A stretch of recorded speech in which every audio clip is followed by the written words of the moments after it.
joining us for the fourth and final Age-Friendly Seattle Candidate Forum here in District 5.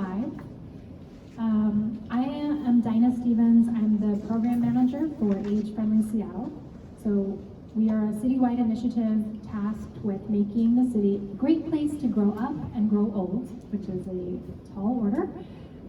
Part of that is about fostering dialogue between community members and our elected leaders. And so that's why we're here today.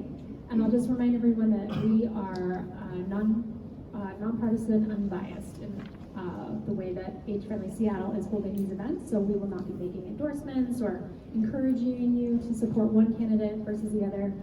However, you all do not have to remain unbiased. So we hope that you get out and exercise your right to vote this November. We're here to talk about issues that are important to older adults. And part of the reason that this is such a critical topic is that our communities are aging. So Seattle is growing older despite an influx of younger workers here. King County as a whole is certainly growing older. By the year 2040, the number of older adults who are 85 years and older is expected to grow by 175%. It's a lot of people that we need to be thinking about, and it's really important that municipalities use every tool in their toolbox to help create communities where people can age safely. A lot of folks who age experience disabilities with age, although not necessarily. We know that our aging population is becoming more and more diverse. There are 26,000 folks in Seattle who are age 60 and above and are immigrants and refugees. So that's a big, diverse group of people, older adults, to think about how can we meet their needs. So with that, I am going to give a few instructions for how today is going to run, and then I will hand it over to the candidates to introduce themselves. So first I want to remind folks that we are accepting democracy vouchers today. So Fedin is here and she can take your voucher. How many of you have your democracy voucher? How many of you know what a democracy voucher is? Okay. I also recently learned this is a really cool thing that the city of Seattle has implemented a couple years ago. All of us get $100 of someone else's money to spend on the candidate of our choice. So this is intended to help everyday people, whether you have disposable income or not, to engage in electoral politics. And it's really working. The number of political donors in Seattle has significantly grown since this program started. So if you don't have your democracy voucher, don't worry, or like yours, you put it in some pile of mail somewhere, and who knows where it is. You can get a replacement voucher. Just talk to Fedin and she can get that squared away for you. So certainly encourage people to use those and engage. Okay, so that's the vouchers. And then in terms of today's format, so when you RSVP'd, a lot of you submitted really great questions. I've taken a look at those questions and I've done my best to consolidate them. A lot of you asked about the same topics. So I've put together your questions. I'm going to ask the candidates and give them each 2.5 minutes to respond. That said, if you have questions that come up for you during today's conversation, you also have paper and a pen, I believe. And so you're welcome to jot your question down and somebody will bring it up to me and I'll be able to weave it in to ask the candidates. We're doing this partly so that we can comply with city ethics rules and really truly remain unbiased. So that's why we're avoiding kind of a free-for-all scenario, just so you know the rationale behind this. But I do definitely want to be responsive to what you want to hear about, so feed me questions. 2.5 minutes for each candidate. We have a timekeeper in the back who will say when there's 30 seconds left and when there's time's up, I'm sorry. It doesn't go backwards. And I think that's it. Any questions from any of you or the candidates before we get going? All right, well with that, I will invite the candidates to introduce themselves. We'll put 2.5 minutes on the clock for each one of them. And Kathy, since you're sitting closest to me, we'll go ahead and start with you. Well, good afternoon, everyone. Thank you very much for having me here. And this is a wonderful spot to be. I love the Lake City Library. So I am obviously running for City Council in District 5. A little bit about me. My mother and I actually moved here when I was 4 from New Mexico, and we first landed in Lake City. So now many years I've come full circle and I'm back in Lake City again. So it's interesting the paths that life takes you on. So a little bit about me. I am a retired King County Superior Court judge. I started my legal career as a public defender.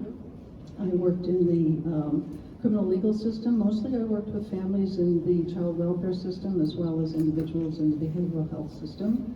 Recognized that a lot of those systems were broken, and a lot of my job was not only being a lawyer and representing people in the court and making sure that their rights were upheld, but also trying to navigate both the mental health system and the social service system, because in order to get good results, and certainly in the child welfare system to help parents keep their children, it was important for me to help access those services as well. So very familiar with those various, the intersection in the criminal legal system, social services, and behavioral health.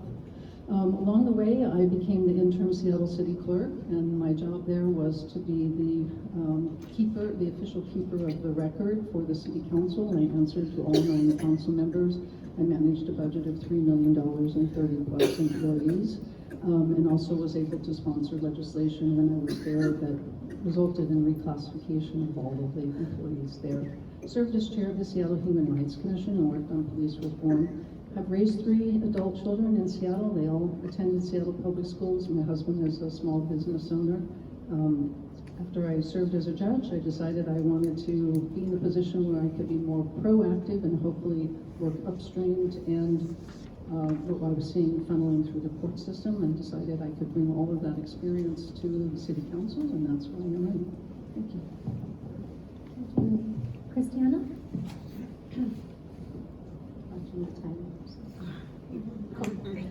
Hello, my name is Christiana Obi Sumner, also running for City Council District 5. I moved here in 2010 after I got a scholarship to Seattle University, and then I just never left. Got married, got a dog, continued to be here, started a business. This is the 7th state I've lived in because I grew up very economically under-resourced, a lot of housing instability, and especially as someone starting my life out as being autistic in a family full of disabled folks, there are a lot of these different sort of systemic pieces that I was taught. My grandma, who was not just a Black Panther, but also taught me a lot of lessons as she would take me to different senior centers as she was babysitting, right?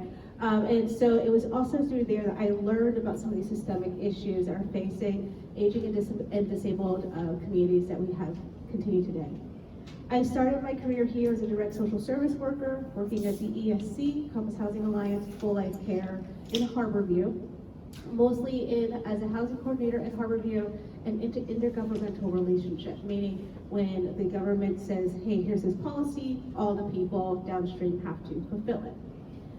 That's when I really started to work towards policy advocacy as co-chair of the Seattle Disabilities Commission and having one of the nation's first bans on sub-minimum wage passed, as co-chair of the Renters Commission, as a community organizer, and most especially as a small business owner, I have a social equity and organizational development and policy advocacy organization. We have worked with over 250 businesses, governments, and organizations across the country, of course here. I have worked with everyone from the Washington State Bar Association, King County Parks, Seattle Office of Civil Rights, and much more. The reason why I feel that I can come and make a true difference in the city is because not only have I been essentially in the guts of all of the different systems and the way they interlock, but also have seen how the policies have bottlenecks and barriers that are precluding our communities from having the sort of equity and necessities that we have. So I will share more as our questions come along, but thank you so much for the introduction. Thanks to both of you. So, in addition to asking people further questions upon RSVP, we also ask people, took a general poll, what are the issues that you care most about? We've been doing this across districts, and no surprise, housing and public safety are at the top of the list everywhere, including this district. Housing actually was ranked #1, followed by public safety, but transportation and just general cost of living were high on the list as well. So I'm going to start with a couple questions about housing before we move on to the rest. We know that most people want to age in place. People want to stay in the homes and the communities that they know and love. But it is really hard to keep up with the cost of housing here in Seattle, especially if you're living on a fixed income, which many older adults are. More than 2/3 of people over 60 here in King County are housing cost burdened. There was a recent Seattle Times article published about the age friendliness of various neighborhoods, and when I looked at the comments section, overwhelmingly people were expressing fear about housing and fear of displacement. So the first question I'm going to ask you is about rental subsidies and rental hike prevention. And then I'm also going to ask you about supportive housing and then just general affordability, so you know what is ahead of you. So let's start with rent. One person has shared that they live on a fixed income, Social Security disability, but they are being forced to leave the apartment they've been in for years because they simply can no longer afford it. They now feel like they are at risk for homelessness.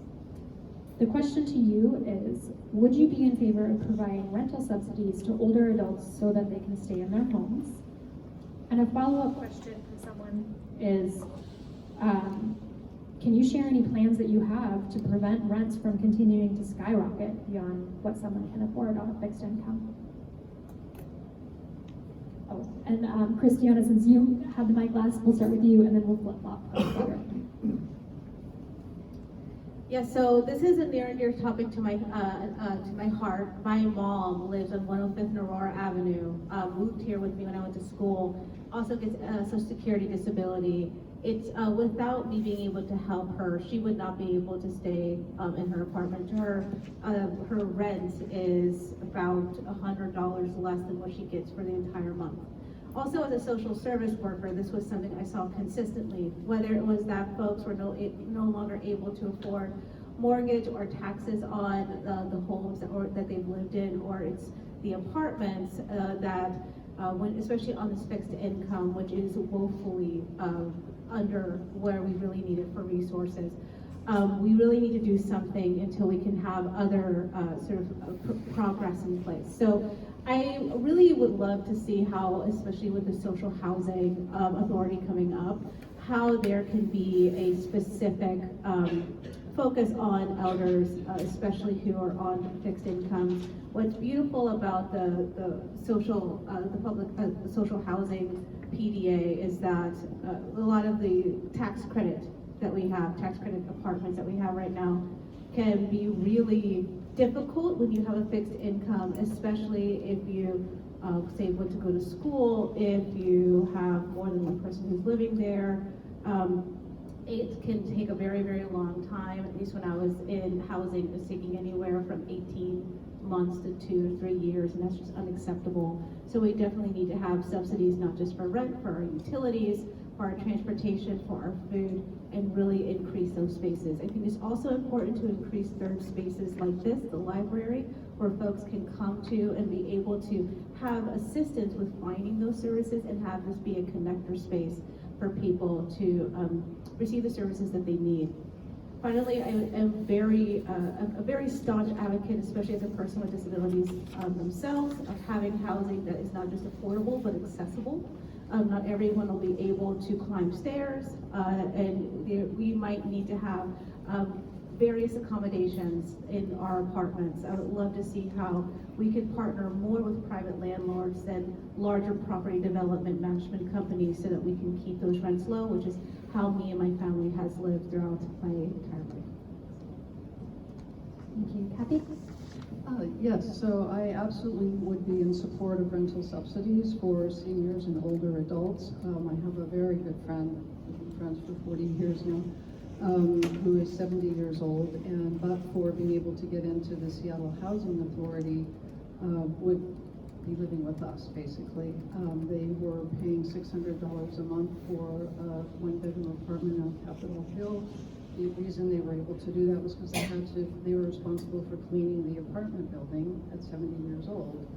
So fortunately, we got them on the list and they were able to get into Seattle Housing. But Seattle Housing is an independent authority, and so the city doesn't have any jurisdiction. So the way we would have to work with Seattle Housing is to pass housing levies, and taxpayers would have to approve additional money to go to Seattle Housing. I think that some of the ways that we could also address the issue, as Christiana was talking about, is working with landlords. We have a lot of small mom and pop landlords who are not actually utilizing their space for a variety of reasons, and I think we need to do a better job of reaching out to them and making mutual connections.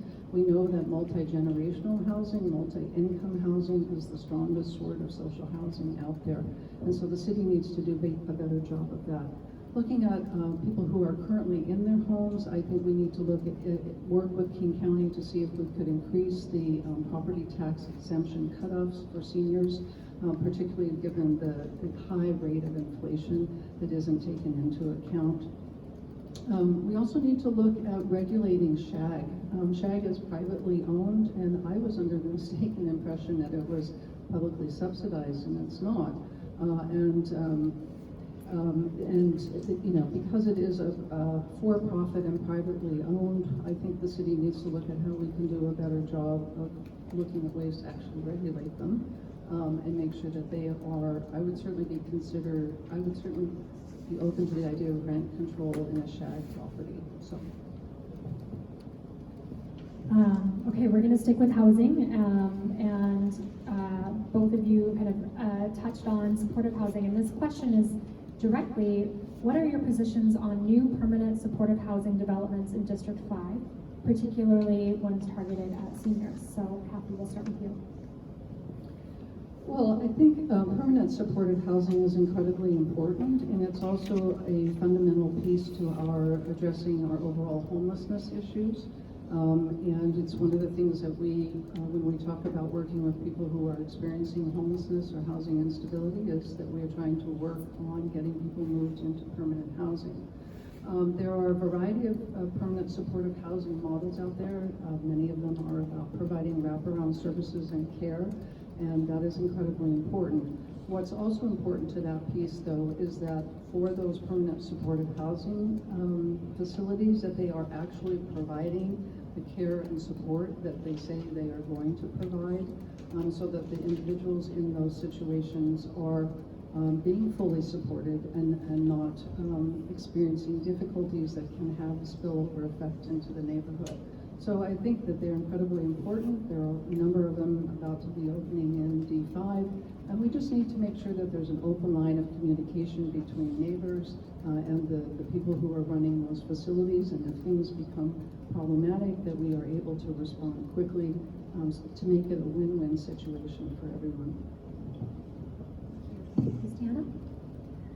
So as I said, I worked at Compass Housing Alliance and DESC and housing coordinator at Harborview. So I've primarily most of my previous career in life working in permanent supportive housing, which is extremely important and can be extremely valuable, especially if there's folks coming from, say, especially chronic homelessness. And that wraparound services and that harm reduction model can be really helpful for them. The difficulty I have with permanent supportive housing is that it's a single resident occupancy. So what that means, if you're married, or if you like to have an intergenerational household, say you have your grandchild move in with you to help you with any sort of caregiving, you cannot have that happen in permanent supportive housing. The other thing about permanent supportive housing that can be really difficult is having visitors or even overnight visitors. You have to put your ID down in the front.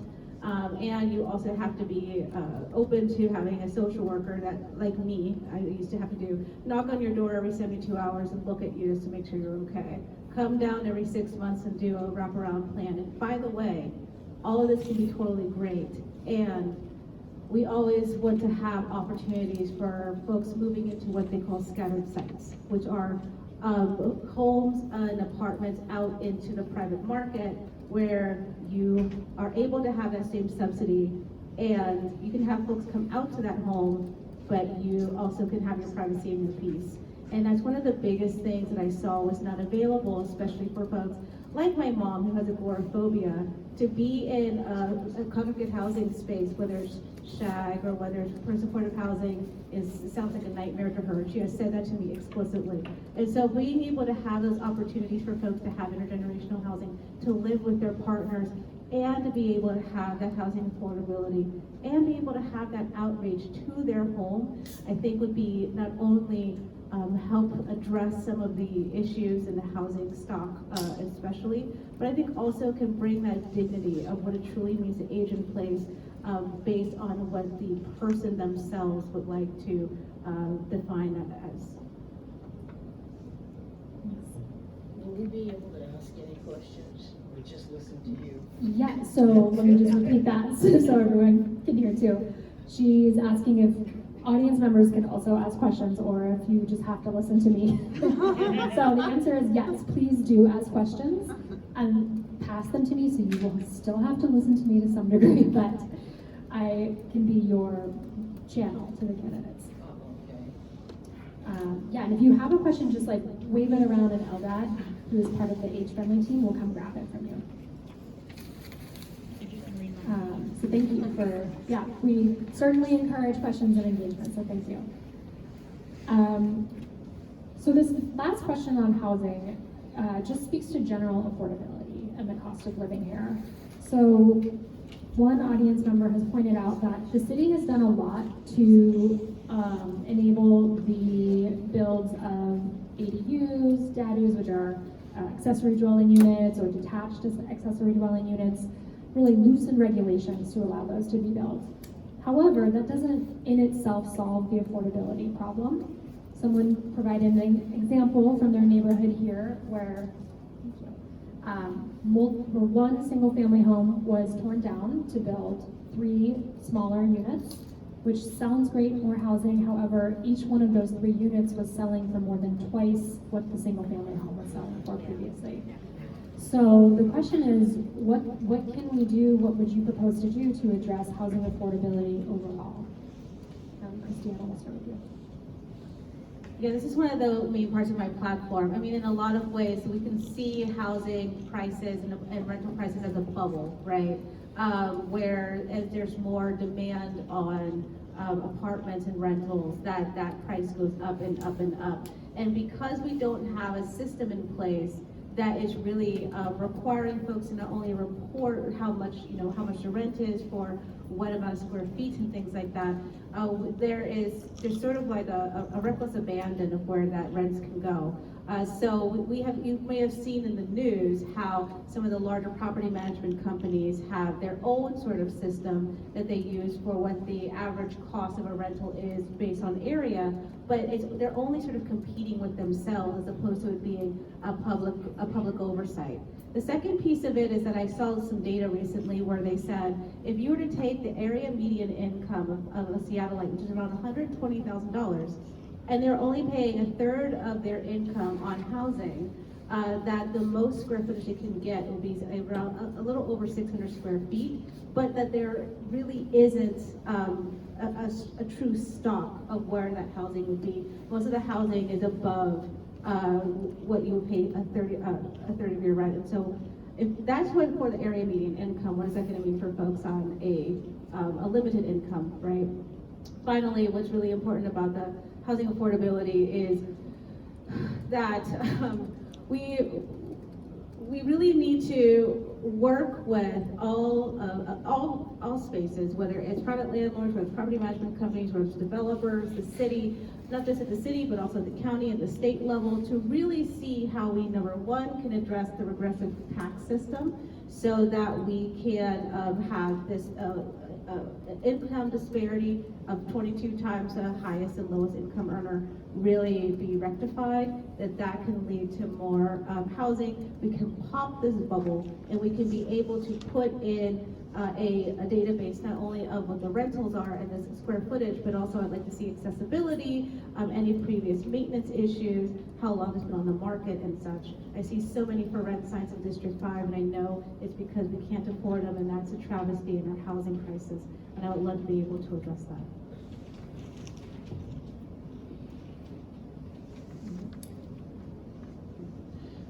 So the issue of affordability is pretty complicated, I think. You know, there's this idea out there that affordability will naturally occur if we just build and build and build. And I think the evidence on the ground has shown us that just building and building and building doesn't necessarily equate with affordability. We would really need to build constantly for the next 40 years to really bring up our housing supply. And a lot of the reason that we are currently in the position we are now with the lack of affordability is that naturally affordable housing was torn down because of the tech boom in Seattle to build market rate housing. And now we're trying to play catch up. So I think that there are two very specific things that we can do to address affordability, which is when you look at where the greatest need is in the 50 to 60 AMI. One is to take a look at the Mandatory Housing Affordability Act and to rechange it. Right now, it provides developers the opportunity to put money into an in lieu fee. That money then 4 or 5 years down the road gets channeled to a nonprofit housing developer who then builds affordable housing. By the time that housing is built with inflation and supply costs, you get less for the money that is put in. My position has been from the beginning that there needs to be a minimum, at least 20, maybe 30% of mandatory on-site affordable housing units. Again, that creates multi-income and sometimes multi-generational, multi-family placement, which is also the strongest model. I think the other thing that we need to do is look at the the multi-family tax exemption credit, which allows developers, if they keep the rent at a certain more affordable level, to defer property taxes for 12 years. I think at a minimum we need to extend that to a 50-year timeline, which is the timeline for nonprofit developers. And I also think we need to extend that law to single-family homes and landlords who have available rooms and could really use that property tax exemption as a way to, it would be a mutually beneficial relationship. Thank you, and I've gotten a few more questions on housing, so I'm just gonna run with this theme. But we'll do this one, I think, quickly, because it's well, I say simple, but it's quite complex question. So maybe, Meg, a minute. So the question is, do you agree with the idea that rent control makes housing costs worse in the long term?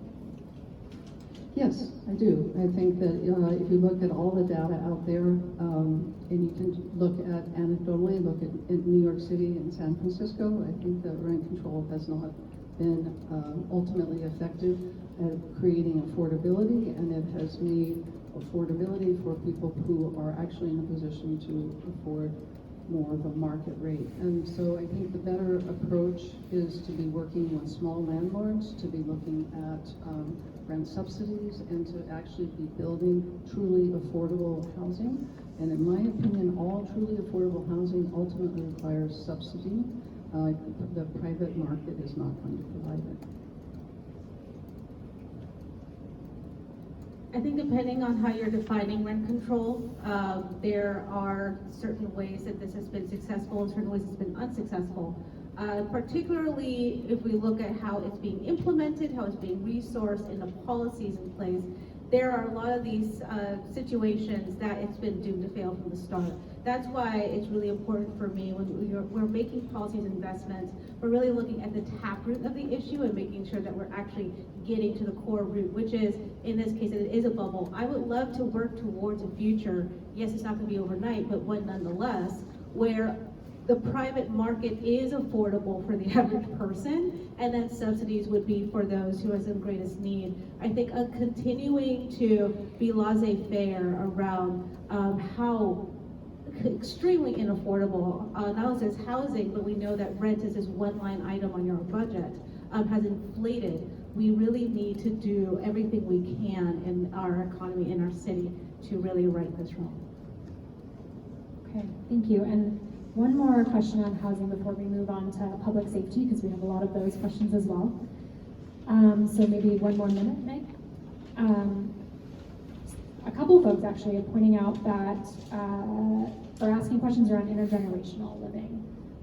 Someone is pointing out that there is a growing number of grandparents raising grandchildren, and I'll add that that's in part due to our opioid crisis that's kind of driving a kinship care explosion. So, do you have any plans, or what is your support for low-income housing for seniors who are raising grandchildren? Because often folks are not allowed in senior housing if they have kids. So, yeah, Christina. Yes. I grew up in intergenerational housing with me and my grandma and my mom. Sometimes my uncles and my cousins were there too. And really, at that time, they were able to pool the resources they had and be able to get a 2 or 3 bedroom apartment. But also, when I was coaching at the Renters Commission, I found that less than 15%, and I think I'm being generous, of all of our rentals in the city are 2 bedrooms or more. Most of our rentals in our city is either a studio or 1 bedroom, and we do have occupancy laws, so you can only have 2 persons per room. So we need to first of all make sure that we have more of that, but going to the permanent supportive housing, that's why I have a lot of hope for the social housing PDA that can also provide subsidies for rentals for intergenerational housing so that we don't have to worry about the HUD requirements of single resident occupancy, and we can ensure that there are also supports for these grandparents who are taking care of their grandchildren and other sort of supports, especially if there are adult children taking care of their parents, if they can also have resources for that caregiving. Kathy? Great. Yes, absolutely. This is a major gap and problem in our housing system, and it's also a major gap in our social welfare system, that grandparents are not adequately compensated for raising their grandchildren. And that's certainly an issue that needs to be dealt with at the state and federal levels as well. So I would agree with Christiana. I think that we need to look at elder subsidies. We also need to look at how can we provide subsidies for multi-generational homes where people are already have the housing, and how can we help people afford to make the renovations and accommodations that are often necessary to have intergenerational housing, both for children and older adults. Okay, I'm going to move on to public housing, public safety. But if you've got questions, keep feeding them to me. So we did receive a couple questions from folks who want your opinion on shelters in this district for people who are experiencing homelessness. Someone is pointing out someone is pointing out that there's a big need here, that after Ballard, Lake City has the highest number of unhoused people in Seattle. There is 1 shelter, a day shelter, but someone is saying there really needs to be a night shelter. Last winter it would pop up from time to time, but it's not consistent. So what are your positions on addressing this community need? And would you support seasonal winter shelters established here in the Lake City area? Absolutely. We need a lot more shelters across the city, and we need shelters in D5. And we need to increase our shelter capacity, and I think this is one of the pieces to helping us resolve, to the extent that is resolvable, tent encampments and homelessness, is increasing shelter capacity. The Regional Homelessness Authority was tasked with this job, and unfortunately I don't think they've done a good job of actually executing on that responsibility. And so the next thing that the next council needs to be very adamant about requiring them. I mean, they have sufficient funds to execute this, and unfortunately they have actually created some additional barriers to accessing the shelters that are in existence, so we need to immediately remove those barriers. I think Christiana had actually raised this earlier about looking at Sam's Club, and I think that's something that could be looked at as well. The only concern that I have with shelters is that, again, as I mentioned earlier, with permanent supportive housing, we need to make sure that they are adequately staffed, and that the people who are staffing them are paid a living wage, so that they are providing, they are an asset to the community rather than being something that the community is resistive to, because the only way it's going to work, even if we look at the tiny house villages, the way that they are going to be successful if there's community input and community involvement and engagement. Absolutely. When I was doing direct social service work, some of the issues that continue to be issues with shelters is people who work second and third shift jobs. You could not get into shelter after about 6 o'clock. There were folks who might be partnered, have pets, or have children who they would not be allowed to go to the shelters together, and even if they were, even folks who are unhoused are afraid of the shelters. It can be violent, there can be bed bugs. There's a lot of reasons why folks are resisting shelter, not because they want to be outside, but because they don't want to go there. I had the privilege of being able to go to one of the tiny house villages, to one in Nicholsville, and they said that based on the previous point in time count, over 98% of folks surveyed who are literally homeless said they would take a tiny home in a Nicholsville. And so I think actually putting those things in place that people are going to go to and feel safe at is really important. What's also, I think, really important about the shelter element is that I think that we do have a lot of work to do in terms of coalition building with our community. I mean, for a lot of reasons, as I'm sure that you know, the people, when they see a shelter or something like that's gonna come online, they're really concerned about what that's going to mean. And so I think really ensuring that we are holding space for all folks in the community around this, but you might have heard me say that I feel like it's important to amplify the voices and leadership of those most intersectionally impacted, and that community can shift. And so I truly believe that if we also want these shelters and these spaces to be as successful and affirming as possible, we need to make sure the voices and leadership of those who are living in those spaces is amplified. And finally, I feel that we, for social services across the board, have not funded anything to scale. We have had so many of our social services that have been funded to only 5 to 15% capacity. The King County Regional Housing Authority is definitely one of those places, and only came online right at the pandemic, which if you look at the pandemic emergency responses, they were extremely successful, but also were not funded to scale. So the next council will need to make sure that we are funding these social services to scale, so we're not setting them up to fail, we're setting them up for success.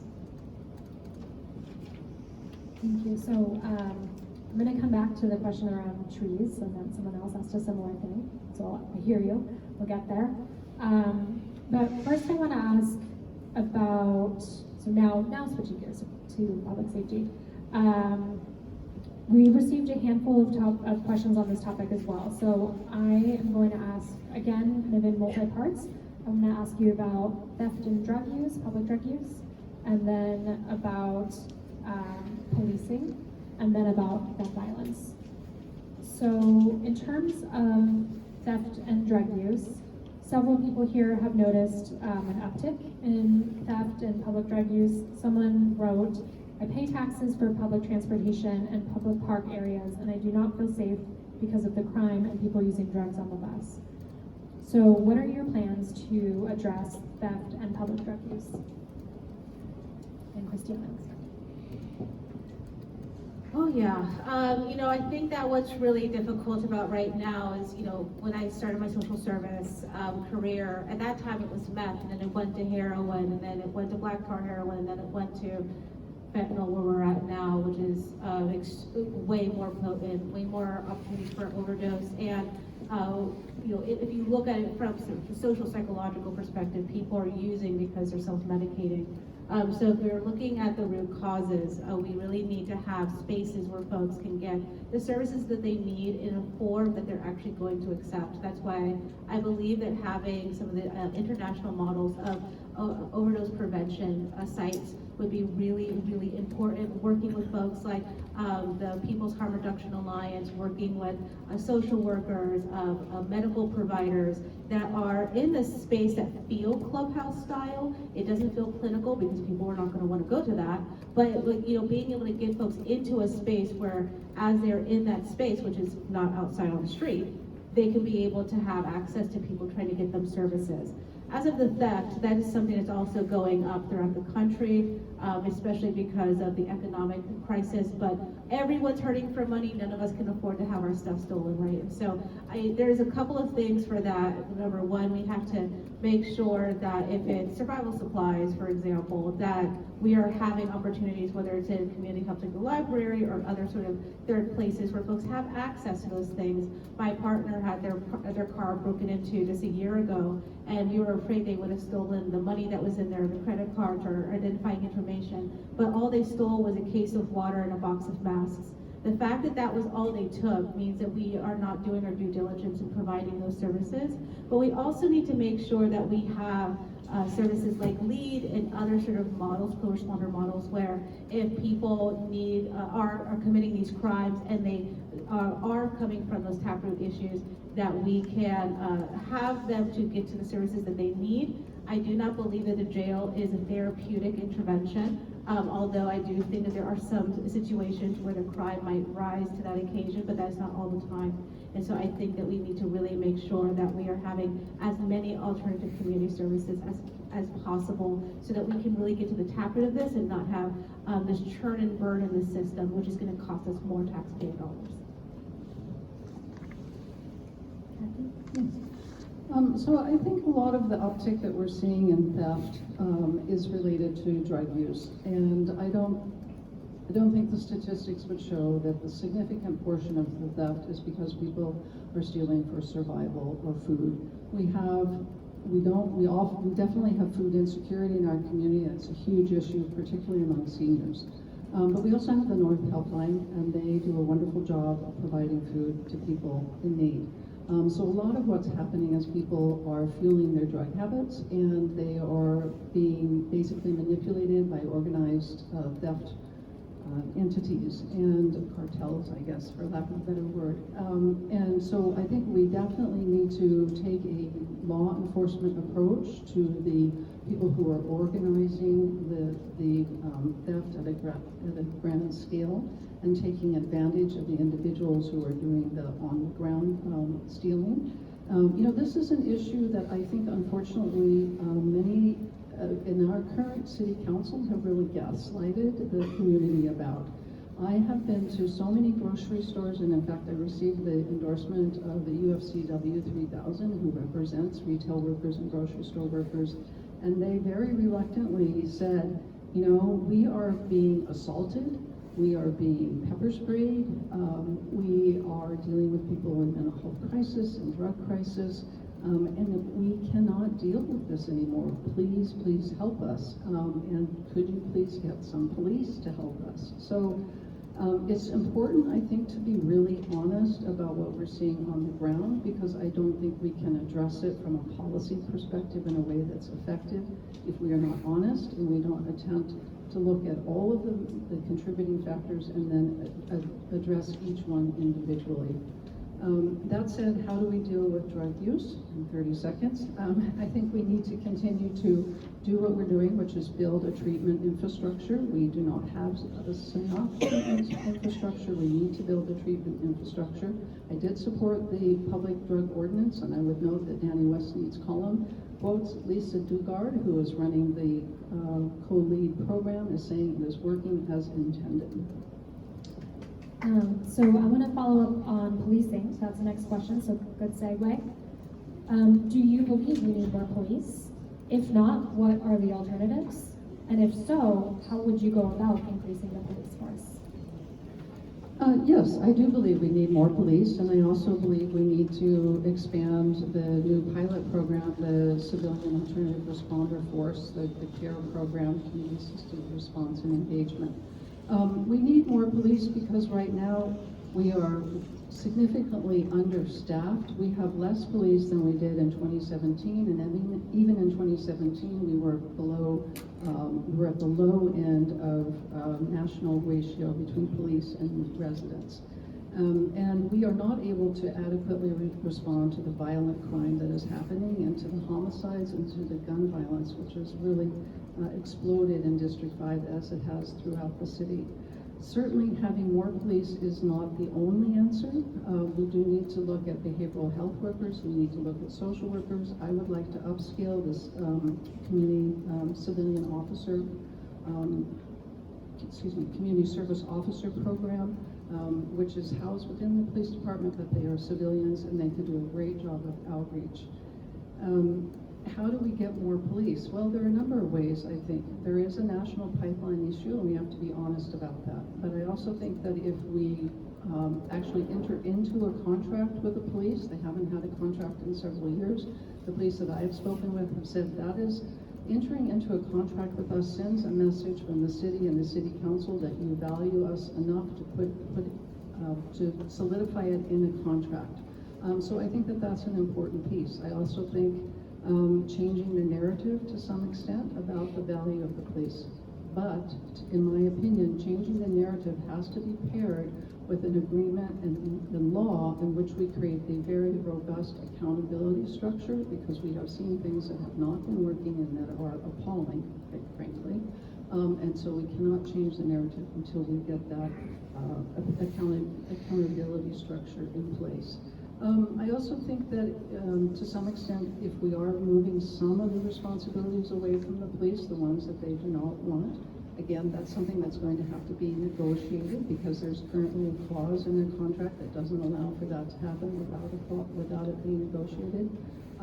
That they might then have enough time to go back to the work that they enjoy doing instead of having to respond to crisis after crisis after crisis. Christiana? Yeah, so let me preface, because I feel like there's been some misunderstanding. I do not think we need less police. That is not what I think. I do believe that our police are overburdened by work that even they said they're not social workers, right? And so we really need police to be available for those priority 1 and 2 calls, because if I have someone breaking into my house with a weapon, I want them to show up sooner than 7 minutes.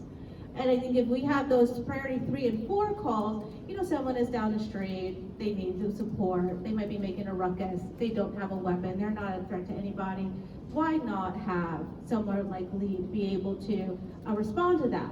I think the difficulty with LEAD, especially with the public drug ordinance, is that even though that program usually works, that with the new ordinance it's going to increase their caseload double. Like they already have 700 cases, it's going to bring up another 700 to 800 cases, but they're getting $1 million less funding per year, from 8 million to 7 million. So we really need to make sure that's funded to scale, so the folks who will be coming to that program, they're not going to be working on such a shoestring budget for such a huge issue.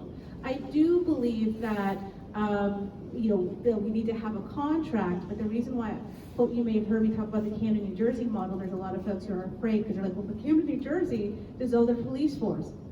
And then they hired even more police than they had as municipal workers. The reason why they did that was not only contract issues with their union, but also it was because they wanted to have a more intentional reset, so that those police did have an accountability measure that can be grounded in the community, that they can have that rapport and that trust built with the community, and that it can be something where they don't feel as though they are this sort of separate entity per se, but that they are part of the municipality. And that has led from Camden being considered the murder capital of the world to being like one of the models of what that police reform can look like in a positive way, again, with more police than they did before. I know this uniquely because I grew up in Camden County, New Jersey. I have family in Camden County, New Jersey. I know that this works on the ground beyond a theoretical space. I just believe that we need our public service officers and we need to respect them by not overburdening them with those priority 3 and 4 calls, so that they can focus on what we truly need them for. So I'm going to ask a question that was submitted because it relates to funding, and obviously a lot of this costs money, right? So it says, many of the discussions today involved increasing spending, but Seattle is facing a large deficit. We just had the mayor's budget release recently. What sources of additional revenue do you support? Christiana Wong says. Maybe can we do like a minute for this? Because I want to make sure we touch on a lot of other things too. Yeah, so there are short-term plans and long-term plans that I would have. The short-term plans is to increase our jumpstart tax for businesses who currently is making over $8 million a year, maybe going down to $5 million a year. As a small business owner who makes less than $500,000 a year, I think that that's more than fair. I think also having the capital gains tax at the city level. I am someone who, based on the folks who have not only have worked with, but also have endorsed me, like Senator Noel Frame or Rebecca Saldana, Representative Farivar, that I will want to work at the state level to see how we can address the constitutional law that all taxes have to be flat. We can't even put in a tax bracket like we do at the federal level with the IRS, and that would allow us to be able to have equity in our home taxes, in our income taxes, in all of these different sort of spaces where if we were to do a flat tax, would just continue that regressive tax code.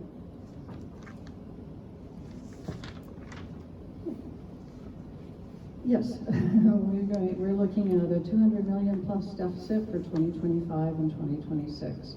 So I think the answer to that is threefold. One is that we have to, the first thing that I would like to see is a forensic and performance audit of the city budget. There's a lot of money down there sloshing around, and we don't know where it's going or how effectively it's being spent. So we need to do an audit.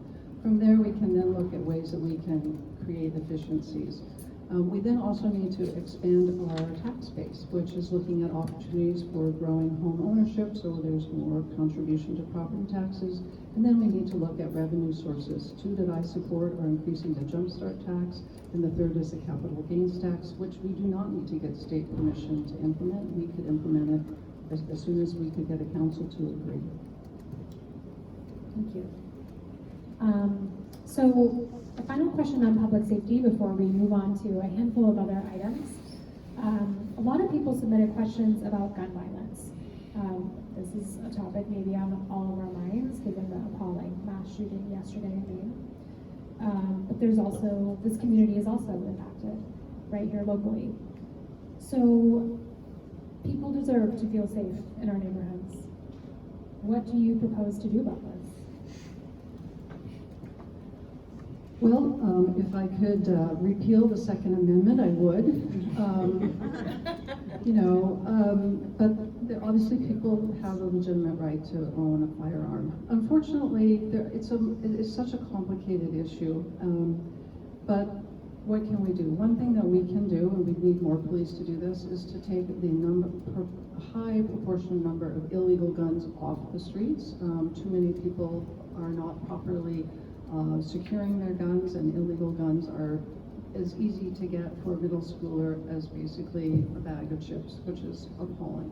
So we need to look at what are the legal avenues. We also need to look at working with the Rainier Beach Action Coalition and the regional peacekeepers, and they have been doing phenomenal work in the South End with doing gun violence intervention and prevention, doing mentoring programs, working, a lot of these people who are in that program have come out of an environment where gun violence was epidemic, and they are able to reach out and talk to individuals. And we need to upscale those programs to D5.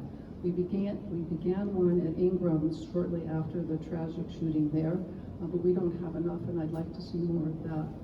We also need to provide greater opportunities for our young people. We really are a dearth of appropriate opportunities for young people to engage in positive activities in District 5. The next community center that gets built, I would really like to see it largely cater significantly to young people, night recreational programs, mentoring programs, just think positive things to do. We need to look at ways to address some of the social conditions that lead to gun violence, which is obviously poverty, lack of opportunity, lack of social connection. The University of Washington has started an amazing program for victims of gun violence who are coming in and being treated. At that point, people are most receptive to the outreach and to the help. They are connecting them with social services, with counselors, working in a wraparound, holistic way. and I would like to see that program largely upscaled as well. Again, it's working at the back end, which is unfortunate, but hopefully the services it's providing will help at the front end as well. I also agree. I believe that we have at the state level tried to piece by piece put in gun laws that are tightening those gun laws. I would love to see a future where the only reason why you have a gun is either because you're hunting or perhaps you have a pistol, and that is it. I think these military grade weapons really does not have any business being in the hands of civilians, and that is really where we need to start. And I think it could be a fair argument, again, working not just in the city, the county, the state, maybe even to the federal level, you know, and bringing in some of our U.S. senators around what does it look like to at least remove military grade weapons from citizens. Then, I believe that there are a lot of factors, as Cassie said, that are leading to folks using guns. I would love to see how we can increase the wait time for obtaining a gun, that there is an additional wait time between obtaining a gun and ammunition, and also that we have regular check-ins with people if they either have guns that are legally theirs, and how they are keeping, how they're storing it, or if they lose it, there needs to be an immediate reporting of that loss, and if they do not and that gun is used, then there can be consequences. For example, my husband has epilepsy. In order for him to keep his driver's license, he has to go see a neurologist every 6 months that signs a piece of paper to keep his driver's license. I feel like we need to have something similar with, with a gun license, right? I also believe it's important that we do have third spaces for youth, and we also have clubhouse-style day programs for people, especially people with disabilities, psychiatric disabilities, intellectual developmental disabilities, so they have a place to go, where they have social workers that they can talk to, where they have a community that is built, because especially, growing up in Camden, New Jersey, I saw firsthand and lost family members because people are in these spaces where they feel isolated and they don't feel like they have a community to help them get out of, especially if they are in gang life. There is a lot of fear around that, and so I think making sure we have those services that are culturally relevant to folks and is able to speak to those issues will be really, really important. I'm going to ask a handful more questions, but I'm going to shorten the time limit. So maybe we'll do a minute apiece. So a lot of older adults stop driving in their later years for a myriad of reasons. How would you support more free public transit in Seattle, especially near train stations? And I'm sorry, how would you support more free public transit in Seattle, as well as free parking near transit hubs, including train stations? I know that there has been several organized actions to have free Orca passes, and I think that we really need to continue to look at that. We have so many different funding plans coming up, from the comprehensive plan, the MOVE levy in particular, the Green New Deal. These are the transportation sort of goes across all of these different areas, and we have an opportunity now to really see how we can fund it. We can, because we have a budget shortfall, we can see if we can have funding from the perspective of reducing the carbon emissions from individual driving, from being able to increase our infrastructure and access, and being able, as you saw over there with the golden flashcards, having that be something that would lead to free passes, especially for seniors. And so I feel that there's a lot of opportunities for that, but we need to not only have our fares be free or more accessible, we also need east-west transportation, and we need more regular bus service and more frequent bus service, and we need to make sure that our bus drivers and operators are paid fairly enough. Yeah, I agree with everything Christiana has said.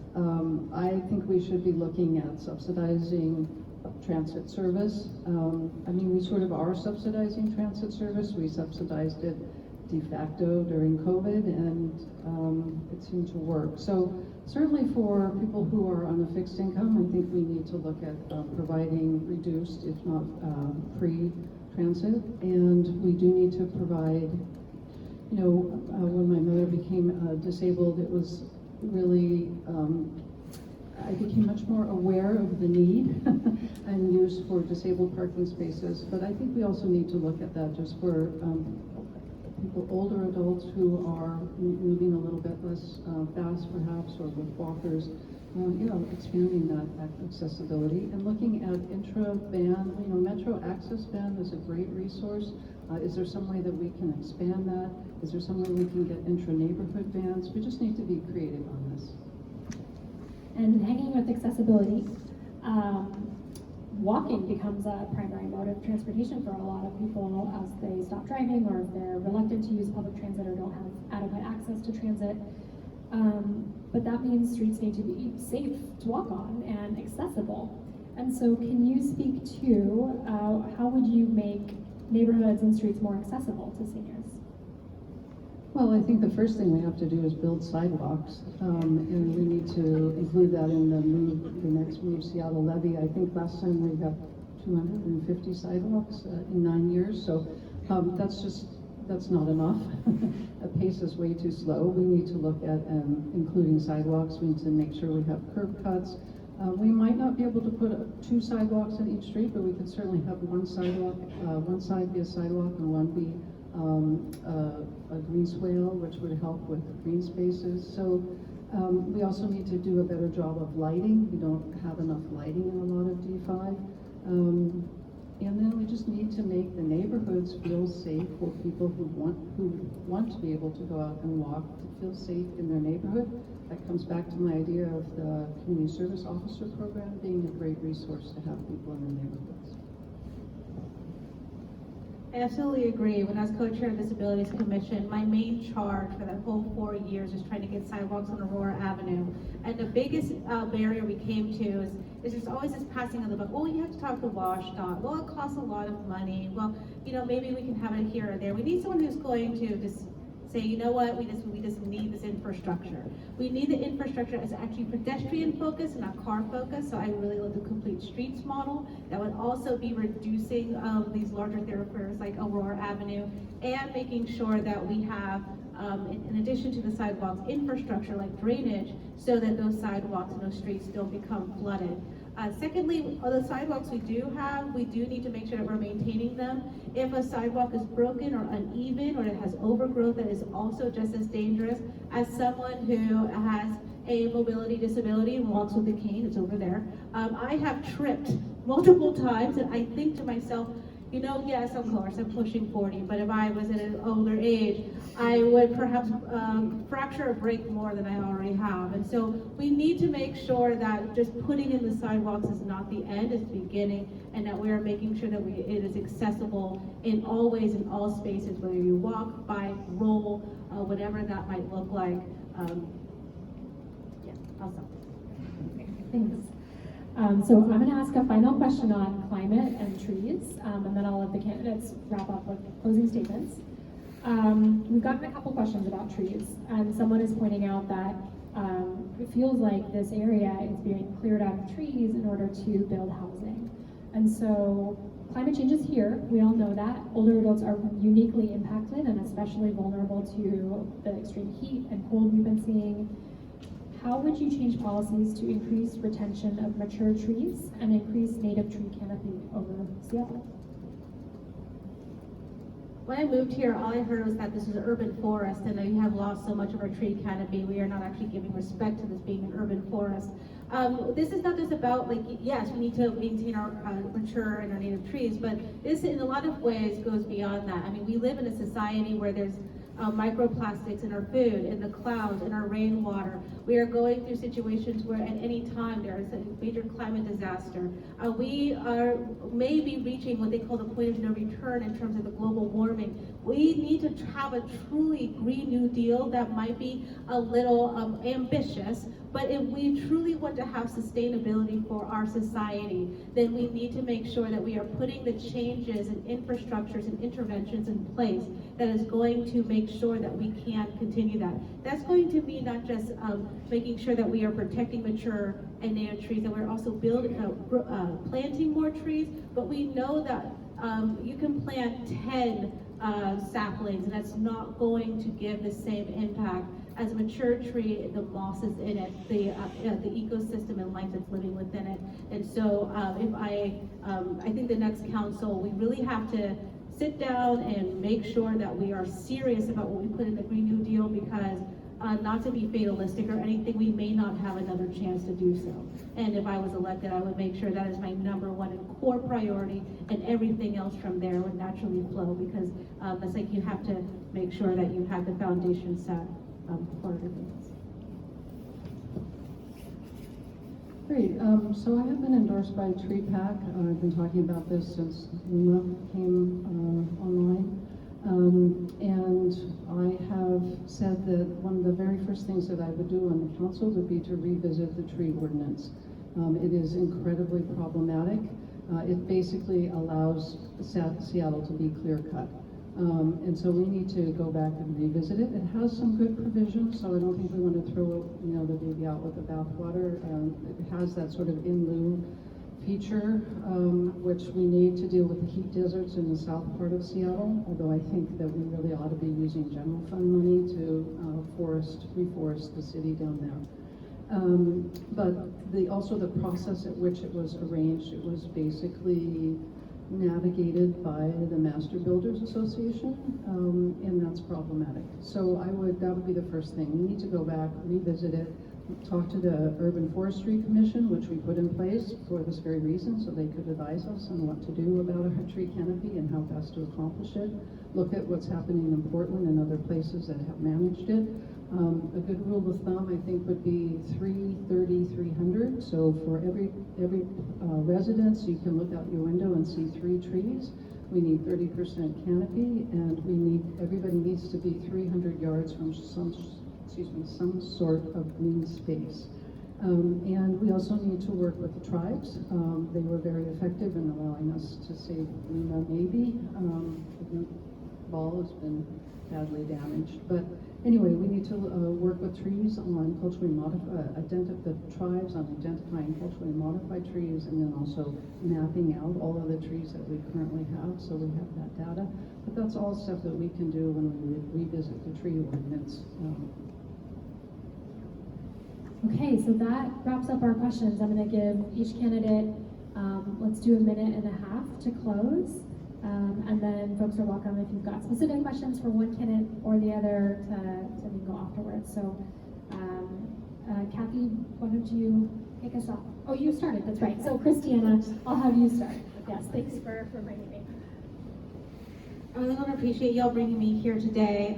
As I sort of shared in the beginning, I decided to run for office this time after being asked every 2 years since I ran for a transparency seat, because folks know my track record of success. It may not be out in the open, but as I said, 250 businesses and governments across the country really does bring that sort of track record of success. I even met someone here in the library today that was from a previous client organization. And so I come to this as what they call a policy wonk. My focus is, how do we have good governance?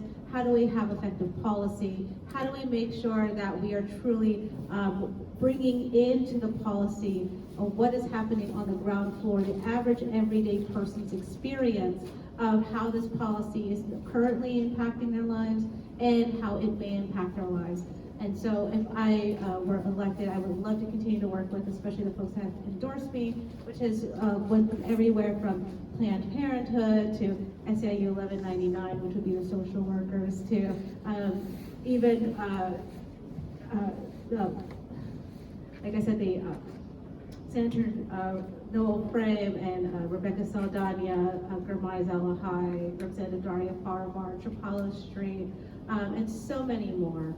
It's been an honor to be able to go through this process and meet so many neighbors and so many people, and I hope I'm able to continue to do so. Great. Well, thank you very much for the opportunity to be here today. I have really enjoyed this.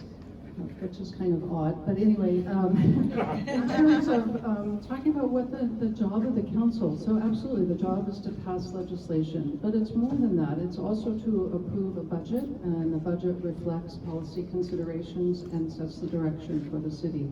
It also requires oversight of the 45 different executive departments, as well as keeping an eye on the mayor himself. It requires collaborating with other entities, both within the city, within the county, within the state, the region, and it requires being somebody that is able to basically hold all of those positions, as well as be an advocate for the community, as well as be a bridge for the community. I have spent, as I mentioned, the past 30 years of my life actually being in public service, involved in all of those roles. I've been endorsed by the mayor, by Dow Constantine, by Senator Valdez, by Representative Jerry Paulette, by the firefighters, by SEIU 1199 as well, and many other labor unions. Many of those people I have worked with in my career as a defense attorney, as a judge, as a city clerk. They have chosen to endorse me because they know that I'm somebody that will get the work done, that is somebody that they can collaborate with. In a way we may not always agree, we can come to some sort of compromise and solution, and so that's why I would ask for your vote. Thank you. Thank you both very much for being here. So can we give a round of applause to lead